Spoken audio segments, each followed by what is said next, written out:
everyone. Welcome back to the Table Ministry Podcast. I am TJ, and this is James. This is episode 4, and we left you a little cliffhanger in the last episode. We talked about how these next 4 episodes are kind of a little bit of a mini series. What we're doing is we're talking about behavior, and this was a conversation, James, that you and I had this past summer at summer camp that honestly blew my mind in a lot of different ways, but it also expanded, and I can have continually gone back, and it helped me change the way that I viewed behaviors coming from students. A lot of times I would see just the behavior and think, how can I fix the behavior? But from our conversations this past summer at our summer camp, it really helped me see going, okay, and asking a lot more questions. So I'm really excited for these. I'm excited. Awesome, good, because if you weren't, then this was going to be really, really weird. So you guys are going to be good in for some awesome episode today. And then also the next 3 following this, we'll look at some other specific behavior. So James is really kind of kick it off and take it over from here. And I'm going to kind of be your prop holder. It's one thing I'm really good at. I can hold props really, really well. Well, you're great at a lot of things, but this is going to be a fun episode. So here we go. We're going to talk a little bit about the reasons behind behaviors and how it's important to understand the reasons in order to help benefit the child that is struggling. So with behaviors, we're going to look at excess today and why that might be a cause of a behavior. Okay. But before we get too far into this, when we say behavior, what comes to mind and what do you think of? When I think of behavior, I think of what I see. I think of maybe a reaction to a circumstance. Behavior, sometimes I think my first thing is maybe in the negative side of something that needs to be fixed or corrected. And all that is definitely correct, but behavior is actually everything we do. So you think about it, almost everything we do can be pointed to 4 different reasons. Okay. And this is how we, what we say, what we... It's like what we do. It's literally everything. Yeah. So when we're going to talk about access, we're going to talk about behaviors that are caused by the feeling of needing something. Okay. So this is going to be the behavior that if I need water, I'm going to do everything I can to get water. Okay. So we're going to talk a little bit about the cause, which today is access, and then the behavior. And then we're going to talk about how if we want to decrease behavior or increase behavior. So in order to decrease behavior, we're going to talk a little bit about the punishment side of it. And punishment is kind of... I don't like that term. Yeah, it's not a great term to use. I think it just makes me flash back to the days of where my dad was like, TJ, or you'd use like my real name and be like, oh boy, like, let's go. What is your real name? I can't say it. I'd have to, all right. tell you and everybody else watching. I'm just messing. But so with punishment, we like the term redirect a little bit better. And this is going to be to decrease behaviors and how if we notice something that we want decreased, this is a redirect of how we decrease that behavior. And then with reinforcement, that's actually the opposite. So that's when we see behavior we want increased. Okay. So we're seeing something positive from the kid, positive interactions in small groups. We want to increase that behavior. And always positive interactions in small groups. Always. Yep. Yeah. So, and that is tricky, but if we're not reinforcing it, we got to encourage the kids. So, all right, so walk me through this a little bit, because as we look at these as this is a map, and this was something that we had drawn out as we had talked about these next 4 episodes, and kind of helping to be able to understand it, because it's easy to be, I think, within like kind of some examples within student ministry world is that we see some environments where kids get out of their norm. And for a child or a student with special needs, that happens. I would maybe you can correct me. I would assume that happens more often than not. I mean, that they are in that rhythm and routine is really, really important and crucial for them. So when we from the church, when we try to enlighten up environments, when we try to do some things differently, we need to be mindful of that. I would think that we need to be mindful of the students with special needs because they need that rhythm, they need that routine. Correct. So when we think of environments like maybe today, maybe we can use the examples of that would maybe cause the behavior. We have some extremes like camp, we'll talk about a little bit, that throw every routine and rhythm out of the window. But then even like basic things of how the room's set up. Yep. I mean, a check-in process may be completely different. You may have a different volunteer behind the check-in desk. You may have a different feel to the small group time. All of those things could be causes, if I'm understanding that right, they could all be causes for the behavior. Yeah, the smallest Am I change. tracking? Yep, the Okay. smallest changes in your environment is something you want to notice, because to a child with special challenges, these small things are not so small. So if they're not feeling comfortable, you mentioned check-in, but if you have a different person checking them in and they don't know this person, that small little change to you is a huge deal to them, because Yeah. their safe environment is no longer safe. Yeah. As well as, I mean, we want to look at noise levels. Is the noise higher today? Yeah. And how can we make sure that that's at a comfortable level for Yeah. everybody? But you're exactly right. The smallest change, whether it's a leader change or which is a larger change, or something simple as changing a couch around, Yeah. and that little bit of change in the room. May cause and provoke kind of, I don't know, would provoke be right, kind of bring up behavior Yeah. that then we're faced with, and that's kind of what we're going to talk about today, is then looking at ways to how then, is if it's a behavior we need to decrease, how do we redirect it? If it's one we want to increase, then they maybe did do that, or they're doing something, how can we reinforce it? So as we talk about access, when we look at this, like kind of walk through what would access look like as kind of like a behavior of an individual, or for a student with special needs, what would access look like? Okay, so you'll probably hear me using this example a lot, but it's something I noticed in student ministry, but cell phones. Okay. So a lot of times when I'm noticing a kid on a cell phone, you want to evaluate why, because there's actually a lot of different reasons to be on the cell phone. Yeah. For access, it could be as simple as wanting to be able to access information such as, the Bible, or having that quick contact to their parents if they're feeling Yeah. safe. So the access to their parents might be something that we're looking at of why they have their cell phone out. Or it could be, again, access to information. Yeah. And so when we're looking at access, we're asking them, why is your cell phone out, and the purpose behind it. And I feel like I'm getting stuck in a circle here. You're fine, no, because I think, even just what you said, like, was huge. Is that, because I know for me, like, cell phones, I remember, maybe dating myself a little bit. I've been in youth ministry for 12 years. And I remember back when cell phones at camp, I was like, hey, don't bring them and stuff. And so cell phones have gradually they've more and more become more part of the individual. And is that, like, and so even the question there of, if a student with special needs or anyone gets it out, they have their phone out, being like, why do you have that out? It makes me pause as a youth leader, not just jumping down their throat and saying, hey, put your phone away. It makes me pause for a second and go, why is that out? Because there may be a legitimate, justified reason, especially with instances with students with special needs, there may be a legitimate reason on the other end of why that's out. And it may be access. And I think that's the point I'm trying to get across, is that we can't be too quick to judge until we understand the why. We often see something and we want it to change, so we quickly dismiss. I know this is going to sound a little bit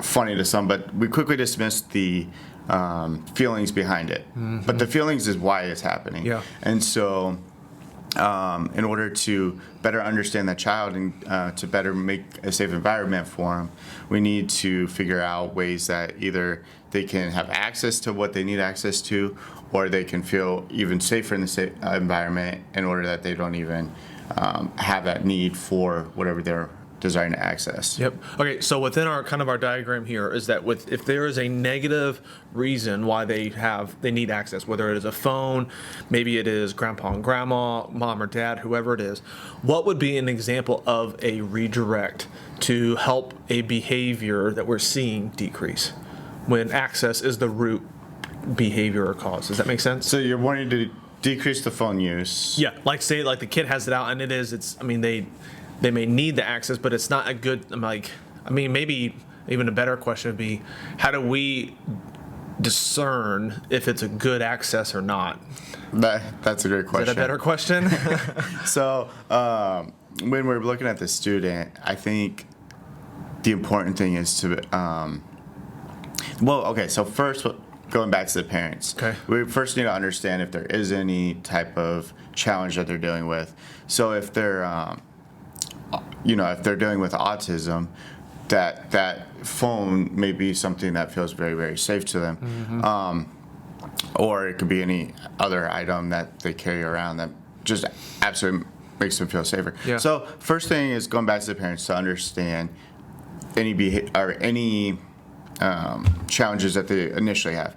But once we understand that, and even with the typical functioning, we have to look at them as individuals and not be so quick as to like put the phone away. But I always ask them, hey, what's going on? And then I try to understand what they're doing on their phone. Sometimes it's a game and it's like, okay, well, hey, let's interact with the kids over here. But if they're like really trying to text, I ask them the questions of, well, are you texting mom? Are you texting dad? Well, and what's going on? Because the environment is like a safe environment is something you'll probably be hearing me say a lot. Yeah. But we're trying to make it as safe as possible for them. And by removing that, we're making them feel a little bit more unsafe. Right. And so we got to come up with a plan that initially decreases the phone use. And so we could do it a couple different ways. We could ask them if they need to absolutely contact somebody. We could ask them to do it in a certain area. We could also have a leader text for them, because that's a great way as well. I actually had an instance of that this summer. I had a student that was really homesick, wanted to contact and reach out to grandma, and I was like, she said, can I use my phone? And I said, how about this? I said, I'll give you my phone and you text grandma from my phone, and then that way she felt that she could access grandma in this time of feeling unsafe or what uncertain, or this new environment kind of freaked her out, or feeling homesick. But then it was not giving her the full keys to the car and saying, here's your phone, and then you can have full access to absolutely everything. Here, I'm going to help you give you access to what may be helpful and beneficial to you. Text to grandma. Grandma replied back that next morning at breakfast. I showed her and said, hey, here's the thing with grandma. And she was completely fine. And that's, so when we're looking at phones, there's all the apps and whatever, but we want them to be able to text. So that's a great way to do that in order for them to still get what they need, but to not have the distractions of the other things on the phone. But I think camp was a big topic on this as well, and that's completely changing their environment. So when we look at camp, what behaviors do we see at camp specifically that might relate to access? I think homesickness, wanting access to mom and dad. We talked about a little in detail today about phones. I'm thinking here, I'm just trying to think outside the box, is that if access even, to a certain rhythm or certain item from home, it could be maybe a specific cup that they drink from breakfast, or, really kind of any regular routine, segment of regular routine that they could have. Because we're definitely throwing their whole routine out the door. And you have one room to yourself. Let me fill it with 40 other individuals. You good? Yeah. So, and it's important to understand this, that what we're doing for the kids is completely intentional. Yeah. And we're purposefully making them uncomfortable in a different environment. But the results we want is a positive result. And some of the times we see the behaviors act out, and then we want to quickly dismiss those. But the reality is we are throwing them completely out of the routine. Yep. And camp, it's a great experience. I loved going to camp with you. But I did notice that a lot of the kids, especially on the younger side, really struggle with that homesickness. They struggle with when to contact their parents. Yeah. And it's normal. And I think that's important for us to understand. Yeah. So I think what I heard one of the big takeaways I had regarding to the redirect, when we see a negative behavior that we want to see decrease, that redirect is a lot of that is asking that questions. And like you said, that even one that is they're playing the game, saying, hey, why don't we play the game with the group over here? Or maybe if they're by themselves, maybe in the hangout space or in the gathering space, then getting them saying, hey, let's go over here with this group, maybe redirect them even with the individuals or bringing other individuals over. That's where my mind immediately goes when it's coming to access. They're wanting to access something that's going to pull them out of the environment and asking a lot of those questions going, why are you doing this? So what are some ways that when we see a positive behavior that we can reinforce? That if it's an access, like kind of what would be, kind of that positive, if access is that root, what would be an example of that positive behavior that we can reinforce? So access, I mean, we all come to church for that community. So we're wanting to access other individuals in community. So we're wanting to reinforce that community. So as we see people desiring the need to connect on a deeper level, we're looking at reinforcing that. And it can be simple things of like in group time being like, I love where this is going, guys. You guys, this is great discussion, and just throwing in a little bit of verbal praise as we're talking, and it, not even just adding on to the conversation, but encouraging it. Yeah. So the reinforcement's more the encouragement. Sometimes I think as leaders we're too quick to just add into the conversation, and not that that's always wrong or bad, but like also remembering to reinforce, because to get kids talking in itself. To desire that community. Even I have a lot of my 6th grade boys right now that I don't think they're too sure about what the community is in the church, and they're just kind of held back a little bit. So as I'm wanting them to access that community. So as they engage just a little bit, and right now one kid, it's just, he won't say much, but he will pray. So I'm really trying to encourage him in that and give him that verbal praise. So verbal praise is one of the huge ones, and I think that's actually, as we look at a lot of different causes, the verbal praise can be used for a lot of them, especially when we get to the next one, which will be attention. But even making sure, so if like they're wanting something in their environment like water, access to water, access to basic needs, and just having that already available to them. But it's definitely important to reinforce what we do see. I mean, even I think within like when we see the negative aspect of how a phone or something can remove someone from an interaction within a community, like in a small group setting, saying, hey, that is pulling them away of saying, hey, why don't we engage in conversation here with the group, or why don't we go participate in this game? I think that reinforcement through that positive praise on the other side is huge, even for the collective group, of saying, hey guys, pause for a second, look for those opportunities when they're exhibiting and showing what community, what we wanted to see and what Jesus desires for us to have, saying, guys, hey, pause for a second, look at this. We've all just had conversation, no phones are out. We're not talking through a video game headset. We're not watching a YouTube. Like, we are engaging in face-to-face conversation exactly how God designed it to be. Great job. Like, simple things like that. Exactly. Then they're going, I mean, they may go, well, that's kind of weird, but it is that reinforcement to all of them, not just individuals with special needs. Definitely. Awesome. Well, that was huge. I think even just asking the questions, reinforcing them. So I'm excited. I mean, that's good for me to be able to know and learn more about how to help kids when they're wanting to access something. So you said the next one is on attention? It is. Okay. I gave a little bit of a teaser, but the next one's attention. Something that no middle school student ever wants. No, not at all. No individual wants attention at all. So awesome. So make sure to like us, subscribe, also share. We would love for you guys. We have been putting out some kind of even like little giveaways that, hey, if you like it, share it, tag maybe your lead pastor or student or children's pastor, and then we guys can get into the drawing for a Starbucks gift card. Yep. So make sure to do that and check back on our next episode when we talk about attention. So we'll see you there.